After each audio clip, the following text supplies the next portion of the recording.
I mean, listen, it went fine. I thought it went pretty well. No, the press conference was good. No, I mean, it's like what I told you. I thought 50 basis points. The argument was there. No, no, your hair looked fine. Don't worry. Oh, excuse me. Bye. Hey there. Just talking to Jay Powell. Just joking. Saw the comments in the chat as we got started, so just riffed on that one. Welcome to Chart This with Dave Keller. I'm your host, Dave Keller, coming to you from a beautifully sunny Redmond, Washington. Gorgeous day here in the Pacific Northwest. Although I did see the headline here just yesterday that next week the normal wetness that occurs in this area of the country between usually kind of November through April. It's usually pretty kind of a misty rain in this region. Sounds like next week is when we're going to start getting quite a bit of moisture in this area. So for now, my fellow Seattleites are enjoying some temperate sort of late summer days here and enjoying it quite a bit. Hope you guys are doing well, hanging in there wherever you're at. Happy Fed Day. I mean, honestly, a bit of an anticlimactic day, right? I mean, if you're looking for the big 50 basis point cut, obviously didn't get that today. And, I thought that was a noteworthy in terms of general takeaways. I mean, not much surprise here, to be honest with you. I think Chair Powell, certainly in the Q&A afterwards, did a pretty good job of, I think, explaining the situation. As always, he tries to remind us of the dual mandate of maximum, jobs and keeping, prices stable. And this is one of those times where those two things are both quite challenging. And so, again, I mean, figuring out how they navigate that and the fact that they make changes now that the impacts may not be felt for quite some time is a remarkably challenging task that I think they're being asked to do.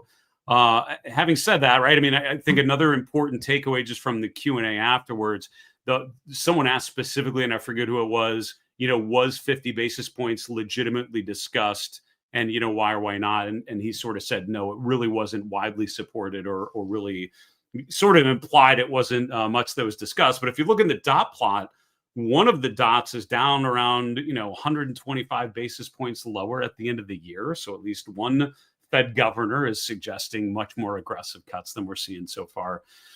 Fascinating times as always. At the end of the day, right, what happened to the markets? I mean, choppy, right? Choppy, sloppy, noisy, sideways. But as we get to the market recap, you'll see we really didn't go much anywhere, right? If you look at where we closed, it's pretty much where we were around 11 a.m., 12 p.m. Eastern today, right around at 6,600. Now, after the initial announcement, market initially spiked higher to just above 6,620. During the press conference, we got down around 3 p.m. Eastern to just below 6560, but by the end, coming right back and closing right at the midpoint of the day. So other things worth noting from a technical perspective, the NASDAQ composite down 1/3%, the Dow up 0.6%, the S&P kind of neutral in the middle, finishing the day, as we mentioned, right around 6,600.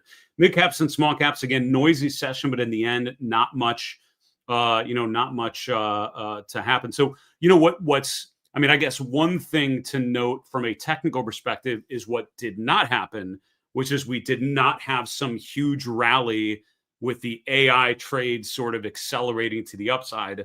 Did not get that vibe from the market today. Top performing sector was financials, followed by consumer staples, one of the more defensive sectors. Technology and consumer discretionary were in the bottom three. So, as much as growth stocks have been so strong here in the last, 4 to 6 weeks, there was an absence of upside follow through today, right? An absence of a big acceleration to the upside that for me was kind of a noteworthy takeaway. Sometimes I think analyzing the market is about what happens, and arguably it's mostly about that, right? But I think also to a lesser degree, it's things that did not happen, right? We did not get an aggressive sell-off. That's fair, right? So and there were no comments that really frightened investors, but there was also not a big hey, it's all going to be okay. I mean, that was not the vibe certainly I got from Chair Powell. I mean, Fed governors tend to be incredibly good at having a very calm and monotone delivery and calm so that they can express the calmness and seriousness with which they wield their incredible power. But I'm listening underneath the tone and heard just a lot of it's kind of a challenging period. And we're kind of, feels like we need to be more neutral and we're going to continue to gather data. And that was not we got this, it's all going to be okay. At which point I think the market probably would have accelerated. So even with the prospect of 2 additional rate cuts, which is what the market is now pricing in at the next 2 Fed meetings to round out 2025. Market basically taking that as an unchanged session. VIX actually came down today, was chopping around earlier in the day, but at the end, down about 2/3 of a VIX point to back below 16, which means we're in a very low volatility environment here. Rates were quite noisy here. You can see that the 10-year yield, around 2 p.m. Eastern, sold off pretty quickly because bonds and stocks both rallied after that initial announcement. That initial rally was faded, and you can see for the rest of the afternoon that bonds were sold off. So the TLT finished down about 1/4%. Dollar ETF finished up about 1/3%. Rates generally moved higher, particularly in the 10-year point, 5-year points in the curve. So bit of a steepening here as the short end of the curve starting to come down and the long end of the curve drifting a bit higher here. And again, most of that happened in the last hour and a half of actually in the bond market's last half hour of trading, because bonds closed at 3 p.m. Eastern, as I'm reminding myself yet again. Looking at the commodity space, not a great day here. Gold was doing pretty well going into the Fed announcement, but sort of sold off. Same with silver. All of these sold off during the Fed hour. Nice rally going into the close for silver, but it's still down over 2%. Copper prices down about 1.8%. Energy prices lower, with crude oil and nat gas both moving lower as well. Cryptocurrencies generally drifted lower as well. A lot of this was sort of going into the equity trading session, which is kind of, this period right here. There's the Fed announcements and drifting. Generally, Bitcoin, Ethereum, and the rest of the top 10 coins slightly lower here today. All right, we'll look at the 11 S&P sectors. I can see financials, consumer staples, number 1 and number 2, kind of a gap lower to a 4-way tie, maybe a 5-way tie for third place, with communication services technically eking out that third place. Only 4 of the S&P sectors were down, but there's some big ones, right? Industrials down 0.5%. Technology down 0.4%, consumer discretionary down about 1/4%. So the 2 sectors, or 2 of the sectors that have had the most significant outperformance in the month of September, consumer discretionary and communication services. We did a video. This was last week. I want to say this was last Friday on my YouTube channel, talking about leadership themes and how to track sector and thematic leadership. Talked about the RRG charts, talked about offense versus defense, talked about looking at the relative performance of the different S&P sectors.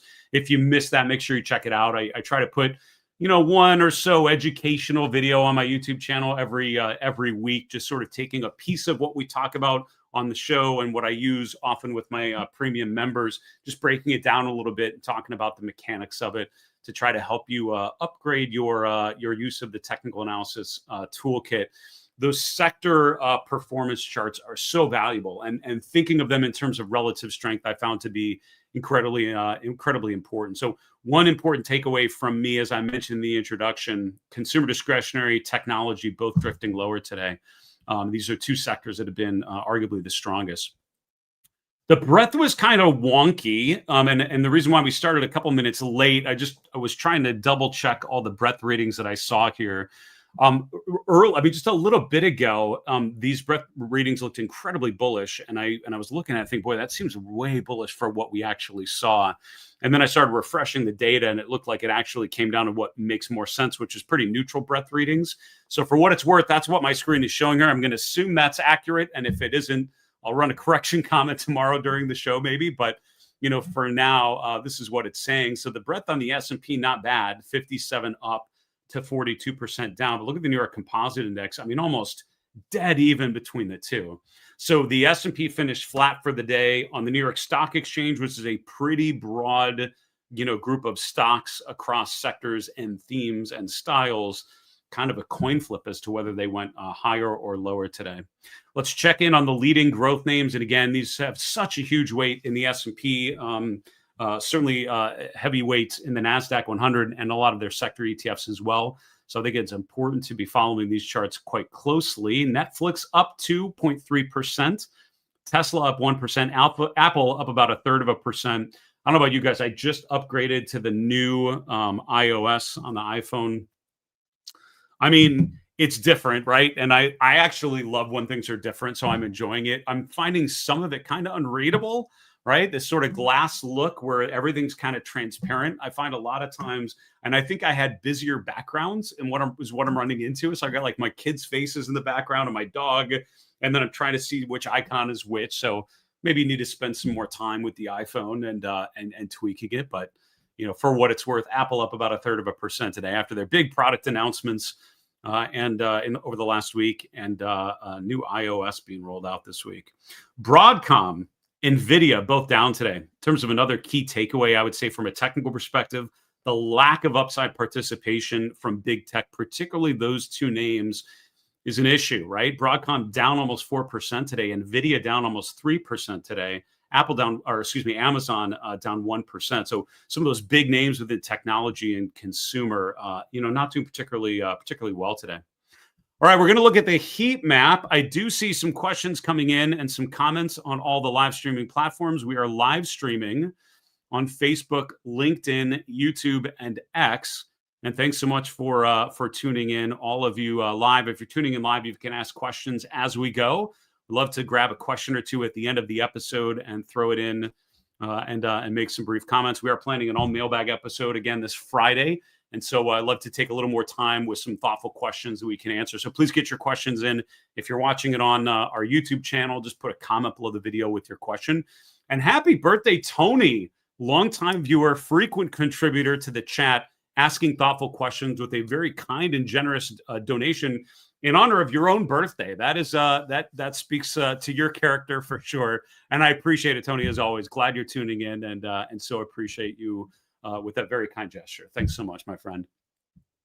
All right, let's continue on looking at the heat map. And again, benefits of the heat map like this, to look broad and to look narrow, right? I'm a big fan of thinking about your routines and your process.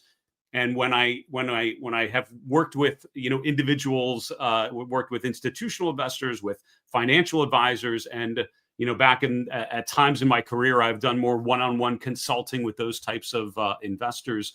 And when I've really tried to unpack someone's process, one of the big mistakes I see people make, which can lead to some challenges in terms of their ability to consistently appreciate how the market's evolving, is there's not a great sort of structure to their process, to their routines. And one of the big sort of immediate tweaks I like to encourage people to think about is to go broad to narrow, to go macro to micro, to go large to small, to go, forest to trees, to individual limbs, to individual veins on the individual leaves. A lot of times we kind of jump in and out, and all of a sudden we're like thinking big, and then we're looking very narrow, and then we're kind of like all over. And then that often leads you to create some pattern that is maybe not particularly helpful. And I found having more of a consistent, structure to the process, starting big, going small. And that's why looking at a heat map like this is so helpful. I start off just looking, sort of let your eyes glaze over. For me, with my eyesight getting less awesome as I get older, it's not hard to make things look a little blurry. However, wherever you're at, sort of like let your eyes glaze over, but just look at the overall complexion. What draws your attention? What's sort of your general feel? And then start to look and get a little more granular and get down to the individual stocks and themes. So, do the exercise on your own. I mean, for me, very mixed day, right? When you get to the end of the trading day, the heat map is very mixed. I see some bright green. I see some bright red. I see a lot of things in the middle. Even sector to sector, there are very few sectors that look kind of consistently bullish or consistently more tilting bullish. Financials probably jumps out to me as the most kind of homogenous, most kind of consistently good day here. And that's important to me because we've been sort of highlighting this, reemergence of financials in a leadership role. We grabbed the chart of, I think it was AXP that I grabbed to look at later.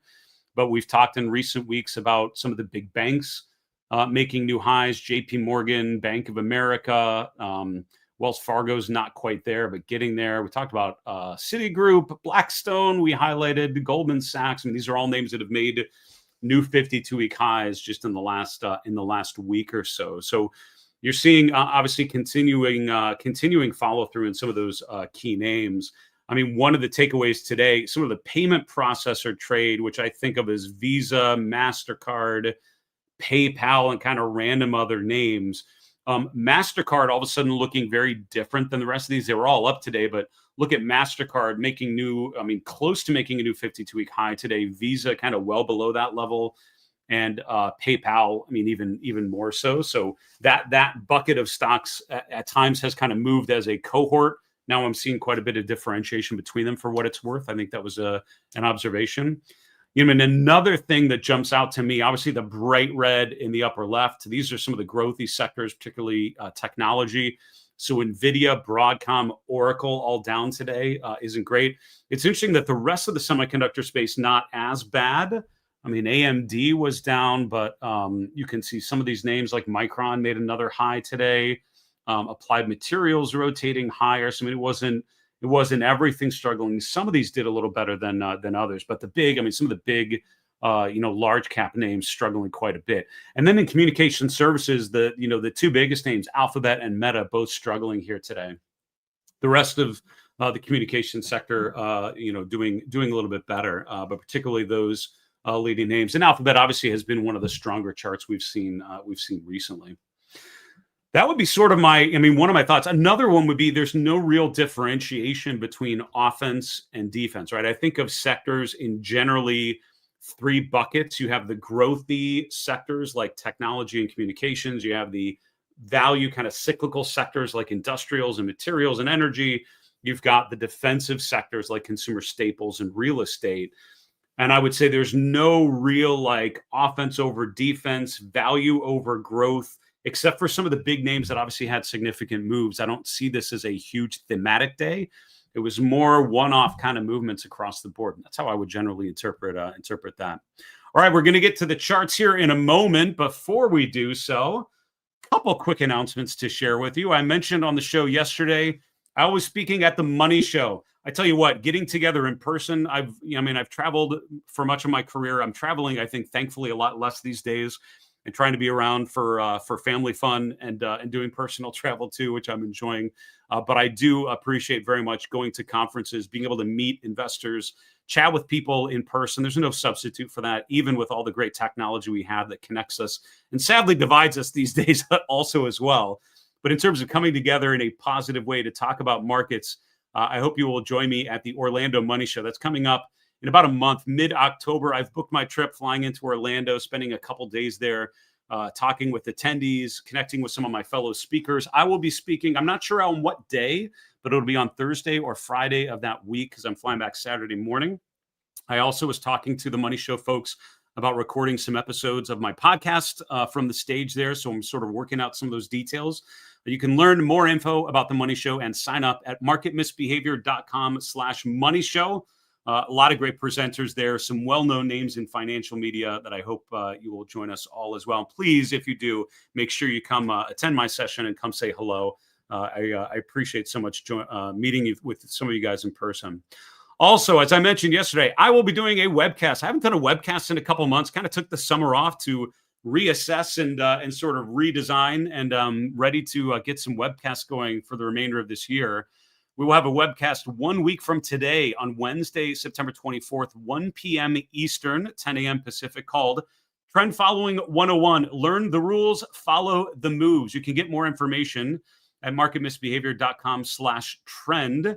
You can sign up. That is a free webcast coming up 1 week from today. I hope you will join me there. We'll be doing it remotely over using the StreamYard platform, which is actually this platform that I use for my show. It's a great platform that has served me well, and webcasts have gone quite well. So please check it out. Please join me, and I would love to share with you some of the tools and techniques that I use. We'll talk about a general trend following approach and some of the tools I am applying to the current market environment.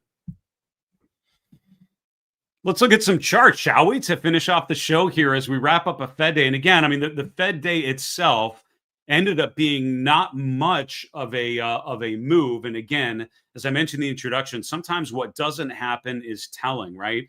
In this sort of environment that has just been grinding higher, right? At some point, there needs to be some catalyst sort of injecting renewed optimism, something to encourage investors to keep buying and pushing prices higher.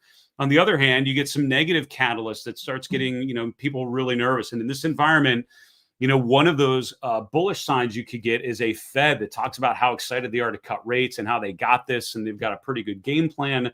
And the markets feel like the Fed's got their back. I don't know if I got that from the action in the market today, as the S&P basically was unchanged after this latest Fed rate cut. Now, arguably, I mean, that was sort of already priced in, right? And sort of now you see what is the optimism that's been priced in this rally up until today. If that wasn't priced in yet, the market would have rallied a lot more than it did. This is sort of a, as expected, no real data. And the problem is, I think, is that leaves us vulnerable to some negative headline, right? If you think about economic data on inflation, data on jobs, these are the things that would imply that the Fed may need to adjust that glide path that now they've sort of not committed to, but sort of laid out for everybody. That's the downside risk, right? As we get some data that suggests the Fed may not be able to, may have to be more aggressive, or, their dual mandate is even more challenging and frustrating. For now, S&P holding in there, as we've talked about, no change to our approach. Our market trend model remains bullish on all time frames. At the webcast next week that I mentioned, we'll talk in a little more detail, sort of walk you through how I approach trend following and some of the tools that I use, looking at some examples together. With the S&P 500, right, we're above moving averages. So as long as those hold, we're still in good shape. For me, kind of that 6,400 level with the 50-day moving average is a key one to watch. S&P hasn't gotten anywhere close to the 50-day moving average since the beginning of May. Maybe you'd say, end of August, we got close to testing that, but haven't broken below it in quite some time. RSI not quite overbought here recently, but almost a rounding error away from there at the end of last week. For now, holding steady. Newer Dow theory is a sort of an adaptation of Charles Dow's formative work, foundational work that really laid the groundwork for technical analysis as we know it in the modern era of investing. And I would say newer Dow theory, as I call it, looks at an equal weighted S&P and an equal weighted NASDAQ. What we highlighted in mid-August was this bearish non-confirmation. That's where one of them makes a new high and the other one does not. And you see that the equal weighted S&P made a new high in August, while the equal weighted NASDAQ 100 did not. Well, what's happened in September is the equal weighted NASDAQ 100 has really started to improve. And what that means is, even though NVIDIA and like Broadcom are down today, the equal weighted NASDAQ 100 sort of treats all of those stocks evenly, right? So, NVIDIA has the same weight as the 100th stock in the NASDAQ 100. And again, they're all pretty large names, but the smallest names, much smaller on a relative market cap basis. The equal weighted version is trending higher, and we've seen obviously renewed strength in communication services and consumer discretionary, which is helping this ratio start to go higher. So actually very, very close to making another new all-time high here in mid-September. So certainly something to watch as well. As the equal-weighted NASDAQ 100 has rallied, you're also seeing improvement in some NASDAQ-related breadth indicators. I would say the general breadth conditions still quite challenged here in mid-September, but the NASDAQ 100's bullish percent index has actually improved from 43% around Labor Day to now around 60%, which means about 20%, 20% of the NASDAQ 100 members have had a bullish point and figure signal just in the last couple of weeks. The more that would improve, I think the more encouraging that is, at least telling you that the growth leadership names are continuing to surge higher. And I think that's an important evolution to review. Speaking of which, the relative performance of the growth sectors, this is one of the charts that I use to sort of review sector leadership themes. And again, I have a YouTube video from last Friday, I believe, where I talked about this chart among others. So make sure you check that one out if you haven't done so yet. But in August, technology, after being the strongest sector out of the 11 off of the April lows, actually underperformed in August. And when we saw that underperformance, the question is, all right, if technology is underperforming, what's actually coming in and starting to outperform? The two big winners in August were communication services and consumer discretionary, which actually outperformed. Now, all three of these so far in the month of September have outperformed, and I'm pretty sure they're the only ones that have outperformed in the month of September so far. So the FANG sectors are continuing to work. keep a wary eye on this chart, because at some point these sector relative lines turn lower. Then you want to think, all right, if these are underperforming, where's the emerging leadership? And that's where you start to look at some of those other relative curves. For now, it's still growth over value in terms of the trends here in mid-September.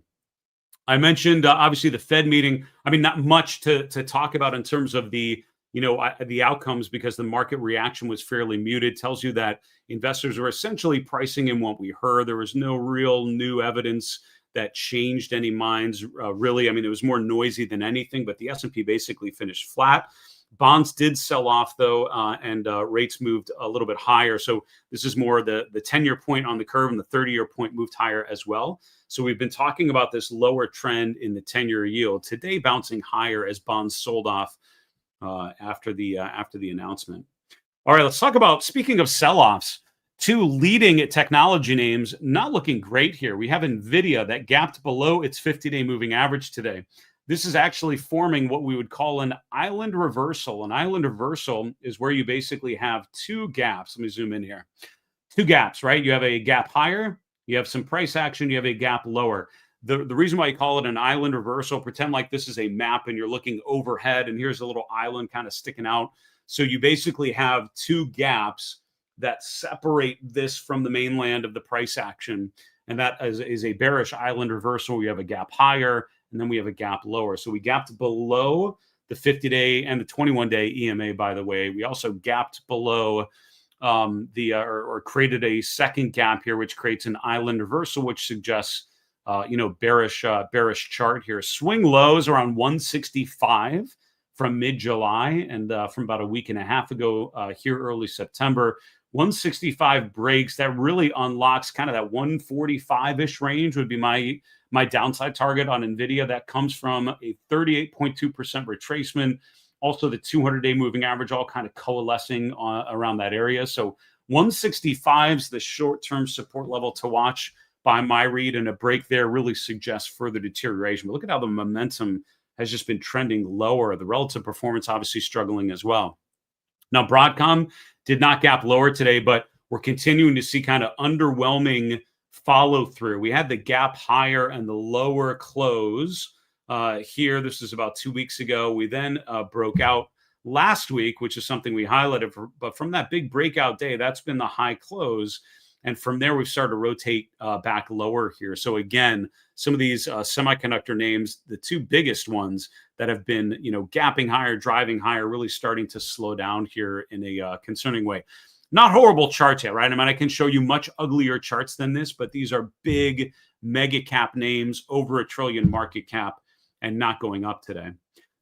Speaking of things going down, and I promise I found a chart breaking out to finish off with, but Builders First Source, BLDR. This is often tied to kind of the home builder trade, because this is one of those kind of home improvement lumber types of names. We can see that the uptrend that we've been observing in BLDR, with frequent tests of the 21-day EMA now breaking this week. Yesterday, we actually closed below the 21-day EMA. Today's sell-off, which is pretty aggressive. We were down over 5% today into the close. So the close at the lows of the day. We're now below both the 50 and the 200-day moving average. We've been above the 200-day since January. So this is a pretty significant pullback. And worth noting here that we peaked out around 150. That's basically a 61.8% retracement of this sell-off from January to June. So it kind of makes sense that that's where we would stall out.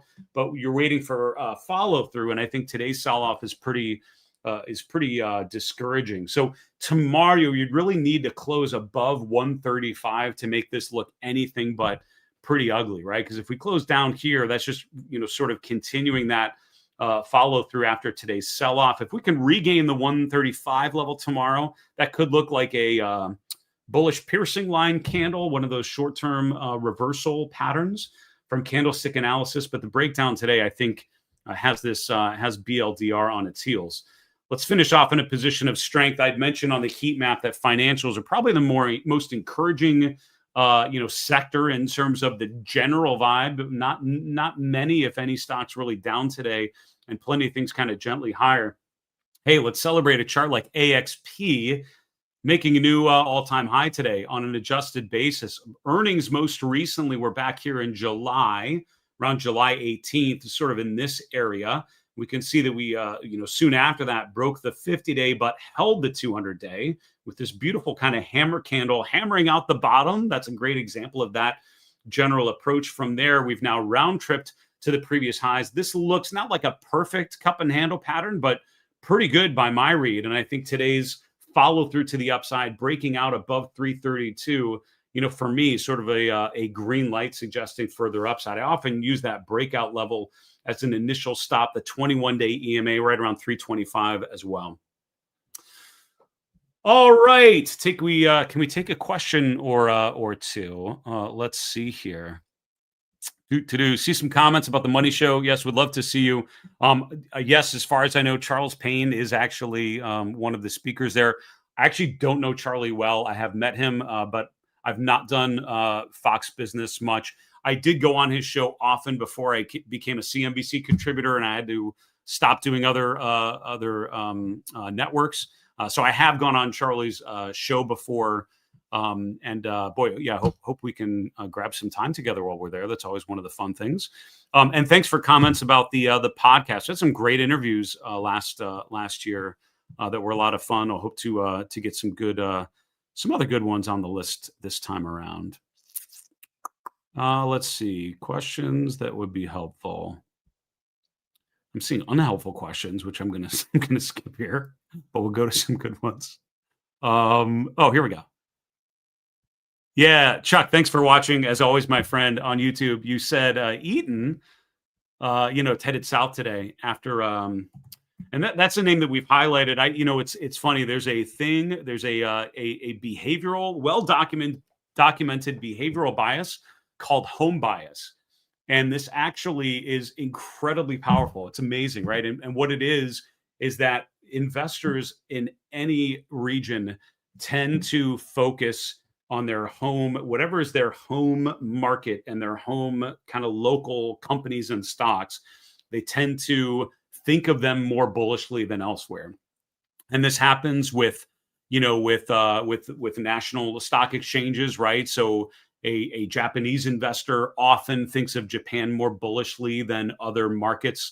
And the same with Australia or the US. Certainly there's sort of this home bias, and a lot of that is just kind of a general optimism that people have for their local economies and economic growth, and a lot of that is because you're surrounded by media that talks about them. You feel this connection, like you have skin in the game, as opposed to that market over there that you don't really have anything to do with. But also regionally within the US, studies have shown that people tend to gravitate towards their local companies. Now here in Seattle, we have a bunch of local companies that are pretty kind of mega cap-ish, right? Like, Starbucks, Boeing, Amazon, Microsoft, and many, many others. But, having grown up in Northeast Ohio, I see Eaton and I'm immediately, I can picture their headquarters because I visited it and I know the stock well. Same with Sherwin-Williams and all the other kind of, Cleveland Cliffs and others that I remember following because they were local stocks as I was getting started at Bloomberg. I would look at all the Ohio companies.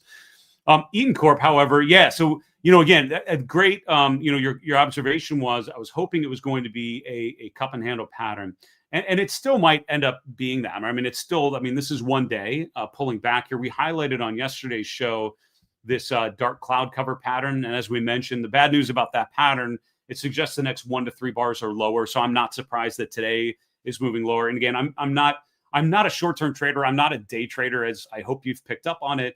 But I love following candle charts because even if you're not a day trader, recognizing the short-term sentiment is so powerful because it just helps you understand day to day kind of what's going on with these charts, and then you're not surprised by moves as much as you would be otherwise. So I've had some long-term investors say ignore the short term because it's too short.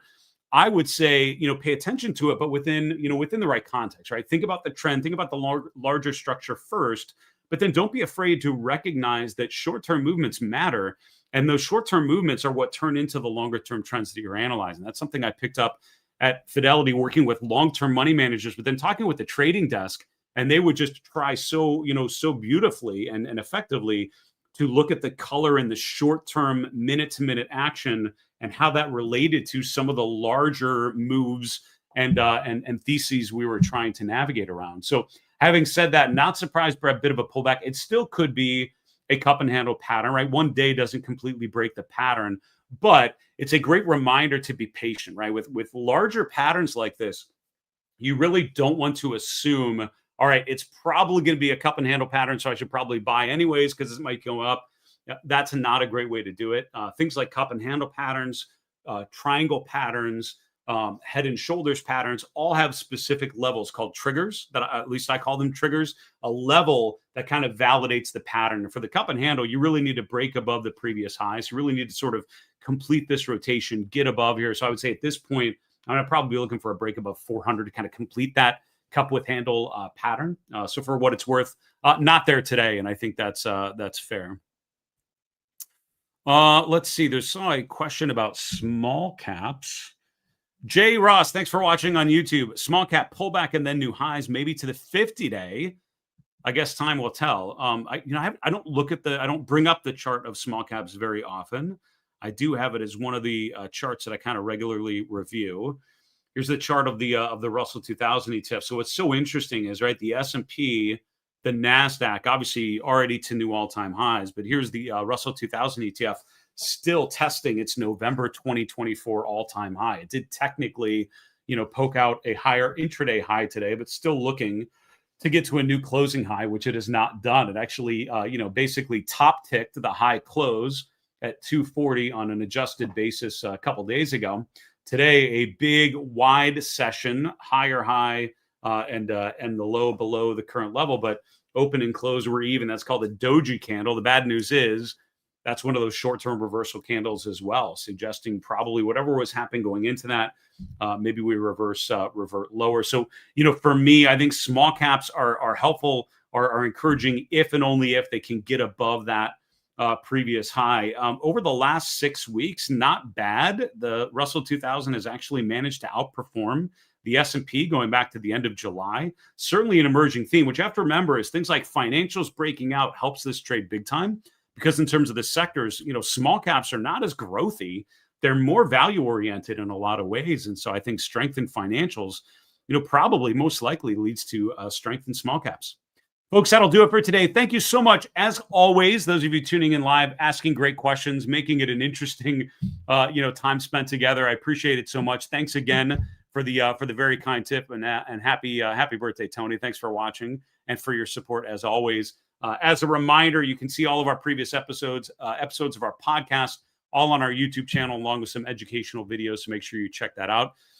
For now, I'll say have a fantastic evening. I'm Dave Keller with Market Misbehavior, reminding you, it's always a good time to own good charts. Take care, folks.